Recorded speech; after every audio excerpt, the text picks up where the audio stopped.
Bom dia, boa tarde, boa noite. O horário pouco importa para quem trabalha com planejamento e automação para gerar oportunidades. E se você está buscando como gerar oportunidade através do inbound marketing, você está no lugar certo. Hoje temos um quadro mega especial. Nós temos dois convidados, uma pessoa representando uma agência parceira nossa, a agência Moria. A gente tem a Alessandra aqui e tem também o Lissandro representando a parte do cliente. E a gente fez um trabalho com eles e a gente trouxe eles aqui hoje para perguntar se esse trabalho foi bom ou se prestou. Brincadeira.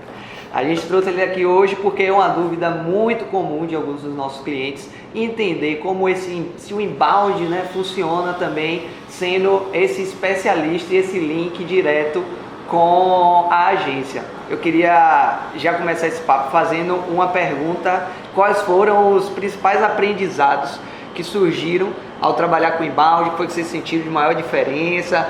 Não tem diferença se a gente pensar numa campanha como um projeto, né? E quando a gente começou esse trabalho de inbound com a Intermídias e o SESI, a ideia era terminar o trabalho, porque a gente ia construir um conteúdo sobre o tema segurança e saúde do trabalho com cases aqui da Bahia. Só que o projeto, o trabalho ficou tão maior por conta das entregas que a gente teve que esse projeto ainda não tem um final. A ideia é que a gente construa algo que seja perene. O que a gente percebeu assim de diferença é que você precisa se concentrar no começo do trabalho. Geralmente, quando a gente vai trabalhar uma campanha digital ou com uma campanha tradicional, que engloba todos os meios, a gente tem um começo, um meio, um acompanhamento e um fim. E o começo, geralmente, é você construir a estratégia e o partido gráfico. No caso, a gente trabalhando com o inbound, a diferença que eu vi é que a gente teve que construir um setup, seja para construir a persona, com o que a gente ia falar, o tipo de conteúdo que a gente ia produzir. Esse setup, assim, para mim, foi a diferença do que a gente está habituado a trabalhar. A integração com o sistema que a gente utiliza para fazer a automação com o sistema do cliente. E aí eu acho que o papel, no caso, fazendo o trabalho com a agência, a empresa de inbound e o cliente, a agência entra para agilizar justamente essa parte desse setup. Porque, óbvio, em outras campanhas a gente tem essa fase, mas não com esse nível de complexidade, né? E aí, ouvir nosso querido Lissandro também, como foi esse processo, representando aqui a parte do trabalho que a gente fez com o SESI. O que é de diferente de tudo que foi apresentado para o cliente SESI, né? Primeiro é aquela quebra do paradigma, né? O cliente já está acostumado àquela coisa meio cadenciada, né, das campanhas. E quando foi oferecido isso para o SESI, de porta para dentro mesmo, houve vários questionamentos, né? Mas assim, o cliente ele se convenceu primeiro de que era uma necessidade, né? Segundo, que existia uma promessa de retorno, né? Que eles estavam precisando para o produto dele, né? Que é um produto voltado para a SST. E terceiro, eles já estavam mergulhados nesse universo do digital. E o mais difícil também é você conseguir convencer um cliente que historicamente ele é muito tradicional, uma forma tradicional no comunicar, uma forma tradicional ao se comportar, né, para os públicos dele. Então, e aí para você convencer o cliente de que aquilo ali era bacana, que poderia dar certo e que ele iria ter o retorno que ele gostaria, então é um trabalho que a gente faz lá internamente para poder convencer o cliente a ele entender essa necessidade. A próxima pergunta e provocação que vem aqui é: hoje a venda está mais complexa e tentar empurrar um produto, como a gente estava acostumado, principalmente nessa parte do varejo, ou um serviço para um cliente, é muito mais difícil de convencer, né? Aquele banner de promoção, compre, compre, compre, compre. Então, isso está mais difícil de funcionar, de fazer a pessoa se sentir atraída. Sim, tá, lógico. E fazer um trabalho como esse é importante porque, primeiro, falando especificamente do SESI, o SESI, desde quando a gente começou a trabalhar, a gente atende eles há 4 anos. Sempre falamos que temos uma grande quantidade de conteúdo lá dentro que poderíamos colocar para fora, não só no formato de publicidade, mas divulgar esses conteúdos. Quando a gente recebeu esse job para fazer uma campanha falando de SST, colocar tudo que está dentro lá do SESI fora, é uma oportunidade de dar autoridade a essa marca. Dizer assim, olha, quando você buscar algo relacionado a esse tema, o nome do SESI sempre vai estar perto do tema. Aqui no país, mas falando aqui do nosso estado, o SESI é autoridade nesse tema. E quando a gente está falando assim pela ótica da agência, quando a gente está fazendo um trabalho como esse, que a gente tem uma empresa parceira compartilhando com a gente o resultado do trabalho de inbound, já serve de insumo para as nossas campanhas. Porque como o Alessandro falou, o cliente ele já tinha essa educação relacionada ao investimento do digital. A gente começa a campanha do digital, do celular, do mobile, para até a campanha de massa.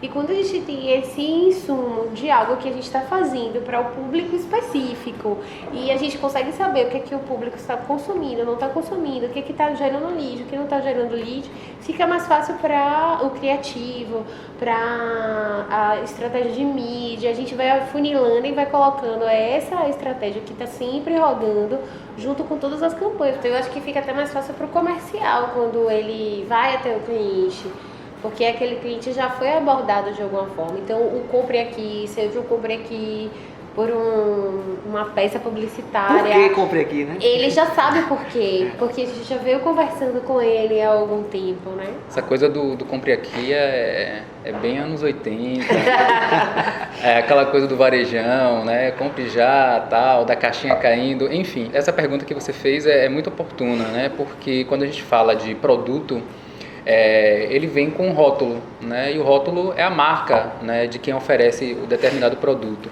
E no caso do SESI especificamente, ele é uma entidade que tem vários produtos, né, voltados não só para a indústria, o industriário, né, e a população como um todo. E poucas pessoas sabem disso, né? Mas a gente tem produto na área de educação, na área de saúde ocupacional, vários outros projetos, tem a parte do teatro que é cultural, enfim, né? E aí como é que a gente coloca tudo isso para fora? Como é que a gente comunica isso, né? E aí vem justamente o segredo, não é simplesmente você colocar lá, compre aqui, né, compre já e adquira, né? Ele vem com toda uma roupagem, com toda uma rotulagem. Como é que a gente convence aquelas pessoas que não sabem o que é SST a ir lá e procurar aquele conteúdo? E aí foi a estratégia, né? A gente pegou todo aquele conteúdo bruto, técnico, e transformou em uma linguagem mais acessível, né? Tanto para quem não é da área de SST, mas para quem é também. Eu acho que o que SESI fez, né, com o auxílio, no caso da Intermídias e da Moria, foi justamente trazer essa roupagem que estava faltando. Existia o produto, existia uma linguagem técnica, mas a gente não sabia como levar isso para o nosso público. É aquela coisa do DNA do cliente. Você tem que pegar e destrinchar para você entender exatamente o que é que ele quer. Se a gente não fizer isso hoje, a gente fica para trás. Isso aí é uma realidade, né? Então, hoje a gente tem vários concorrentes também com os mesmos produtos do SESI, né? Principalmente na área de SST, mas o SESI ele tem tentado sempre se colocar à frente deles. Você falou uma palavra interessante no seu discurso, que eu queria voltar nela, que foi o imediatismo. Tem muito a ver com esse compre agora. Esse imediatismo tá ficando cada vez mais frequente, independente do tamanho do cliente. Acho que isso tem muito a ver mais com a maturidade do cliente, independente do tamanho. Mas como é que você enxerga isso? O cliente, assim, por natureza, o cliente ele é ansiedade em pessoa, né? Mas ele também tem que ter a disciplina, a consciência, né, e o entendimento de que comunicação ele é um processo de fato de construção e de relacionamento com o produto, com o cliente, né, com a marca. E às vezes o cliente ele não tem essa noção, ele tem muita dificuldade de entender que precisa ser construído, né? E aí é que está o segredo. É muito difícil você chegar para o cliente e dizer assim, ó, calma aí, porque esse retorno imediato que você está querendo, você não vai ter agora. Primeiro a gente precisa ir por etapa, e a etapa é X, Y, Z. E aí o cliente, ele meio que esfria, mas quando ele aposta, quando ele está convencido de que aquele meio, né, aquela mídia ou aquele composto, né, de estratégia que está sendo oferecido para ele é algo que vai trazer retorno, ele relaxa e ele espera, né? Mas não existe essa coisa dele querer o retorno imediato e a gente conseguir entregar, porque não é bem assim, né? A gente está lidando com pessoas, é estímulo-resposta. Então a gente não consegue simplesmente pegar uma agulha, né, chegar lá no consumidor e fazer ele ter a resposta e dizer, não, eu vou comprar o produto, né? Não é bem assim. Então vamos lá para a quarta parte, que eu quero que você conte, por gentileza, um acontecimento, né, que você vivenciou em relação a algum trabalho, aí você pode entrar mais nos detalhes, mas que é muito comum isso que você passou, a gente passar também, que é quando o cliente inicia um trabalho, ele ainda está na curva de aprendizado, de como isso funciona, mas ele cria uma expectativa muito alta. Conta aí pra gente um caso que você viveu nesse sentido, que faltava um olhar desse funil que vai da parte de marketing até a parte comercial, vamos colocar assim. Todo cliente ele tem aquela síndrome da negação, né? Ele fala que o erro está em tudo menos nele. E aí eu fiz o papel, né, do advogado do diabo. Eu fiz o papel do cliente oculto e liguei para saber uma informação sobre um dos serviços oferecidos, né? E para minha surpresa, a pessoa que me atendeu, ela não soube me dizer, né, as informações que eu queria saber se eu fosse de fato um cliente interessado naquele serviço, né? Então eu percebi uma falta de entendimento do que seria oferecido, né?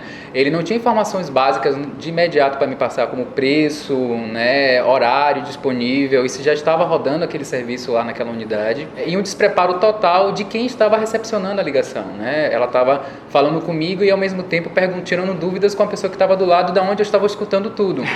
A gente traz justamente a necessidade dos P's de marketing, né? Que é promoção, produto, preço, praça. Né? E eu costumo ainda dizer que tem o quinto P, que é pessoas. A gente, né, nada disso funciona se você não tem pessoas e pessoas preparadas para isso, né? E aí eu cheguei e disse assim, ó, a gente tem um problema lá, porque não adianta a gente estar com a campanha na rua, rodando, a gente não tem as pessoas lá treinadas para poder passar essa informação da forma que deve ser. O cliente ele não vai mais voltar a ligar para poder saber disso, porque a percepção dele é de que existe uma falha, ele não sentiu segurança na hora que foi passado aquelas informações básicas, então ele desiste. Para ele, o que ele viu lá não existe mais. E aí eu disse, ó, como é que vocês querem retorno de imagem, como é que vocês querem retorno em procura do produto, do serviço, se a gente não tem esse trabalho lá, a gente está com uma falha, então a gente precisa corrigir. Então é um pouco daquilo, né? A gente tem que olhar para dentro, nosso ambiente, né, do nosso serviço, olhar o produto como é que ele está, para depois a gente dizer, não, esse produto ele está apto para ser comercializado. Se ele não tiver apto, a gente tem que segurar a onda, fazer as correções e colocar ele. Hoje o SESI ele reconhece sim, né, todo o trabalho que foi feito no embalde e eles têm uma percepção muito positiva disso, né? Eles sabem que é um trabalho que foi feito, né, que ainda está sendo feito e que eles sabem que não pode parar por aí, né? A gente tem aí um planejamento mais estratégico de continuação, né? Mas assim, a entrega que foi prometida foi feita e eles estão satisfeitos, sim. Legal, porque eu pedi para ele trazer esse exemplo, porque acontece muito isso com a gente também. Então, a gente faz questão, tem várias reuniões de alinhamento para deixar claro que o nosso trabalho ele está muito voltado a aumentar o número de oportunidades. Sua equipe precisa estar bem preparada, ela precisa conversar com o que a campanha está falando. Porque senão a campanha vai estar de um jeito, exatamente, os benefícios que estão sendo oferecidos ali na hora são completamente diferentes, o consumidor vai ficar perdido, é que nem ele entrar no site e da página não encontrada, ele vai embora. Muito obrigado por ter assistido até aqui, vou ficando por aqui, vou deixar agora esse tempo final com eles para eles se despedirem e darem a última palavra. Até a próxima. E assim como acontece com o trabalho de embalde, eu não vou me despedir. Espero que vocês me convidem novamente para a gente falar com outros temas. Maravilha. Eu agradeço pela oportunidade, né? Foi um bate-papo bem interessante, né? Também estou à disposição. Outros bate-papos como esse aqui, tá? Mas muito obrigado. Você clica aqui, você clica aqui.